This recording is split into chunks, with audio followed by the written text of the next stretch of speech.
Hello, and welcome to the Symbiote Signal Longbox section. These will now be their own videos, as to not dilute the thesis videos. Tonight's Longbox section is pretty special. As I was making room for the new lights, I came across something that I wasn't even looking for. I was cleaning some shelves and moving some things, and I found this. This is an old comics card album. This binder contains my old collection of comic cards from the early 90s. As you can see, this page is all versus cards. And when I pulled this out, I found myself looking for Sentry. And then I stopped myself because Sentry didn't even exist yet. And that kind of realization reframed everything for me, because it means that this album is how Marvel understood the power hierarchy before one of its most powerful characters even existed. And what's fascinating is that Marvel did already have rules. And in fact, all of these cards have stats, power ratings, origins, alts, you name it. These weren't just trading cards with cool art on the front. As a kid, I spent a lot of time comparing these stats. And of course, the question that is most popular is the physical strength question. That was always the question everyone wants to know. Who is stronger than who? And to be honest, that part genuinely surprised me. Got some Storm, some Captain America, some Nomad, some Wonder Man. Speaking of these stats and strength, only 3 characters have a perfect 7 out of 7 strength. Considering Sentry is not included, I would say that would make 4 characters total now. In fact, we'll talk about Sentry in a minute and how he applies. The only character besides Hulk and Thor that has a perfect 7 out of 7 strength rating is Wonder Man. And we're about to get him in the MCU. I think people are sleeping on Wonder Man, and I'm wondering what his role will be, if any, in Doomsday. Now let's talk about characters that we thought would have a perfect 7 out of 7 but don't. Adam Warlock, 6 out of 7.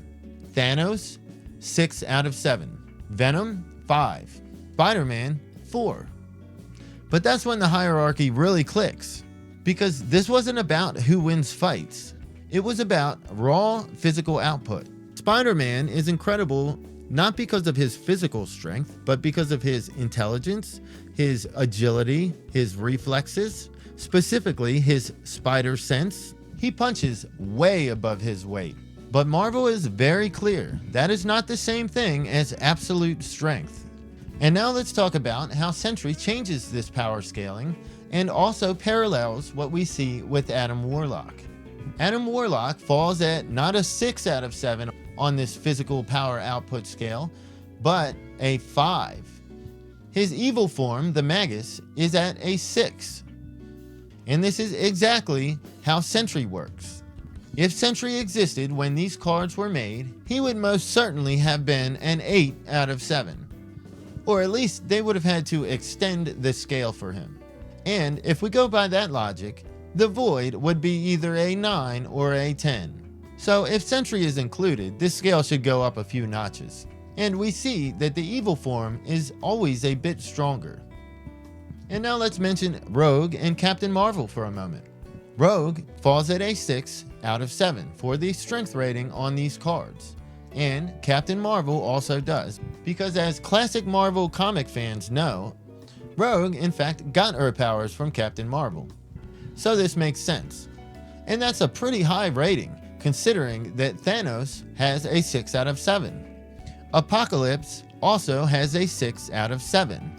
The 6 out of 7 rating was also very strictly applied to the Marvel universe.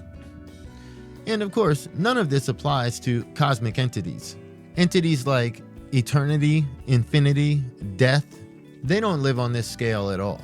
They're not characters on the hierarchy. This scale was about beings who operate inside the universe. Heroes and villains, characters who act, choose, fail, break. And by that standard, Sentry didn't rewrite Marvel's rules. He exposed how carefully they were constructed in the first place. Which is why Wonder Man matters so much right now. If you grew up with this era of Marvel, Wonder Man was never a question mark. He wasn't a gimmick. He was quietly one of the strongest beings in the universe. Marvel never forgot that.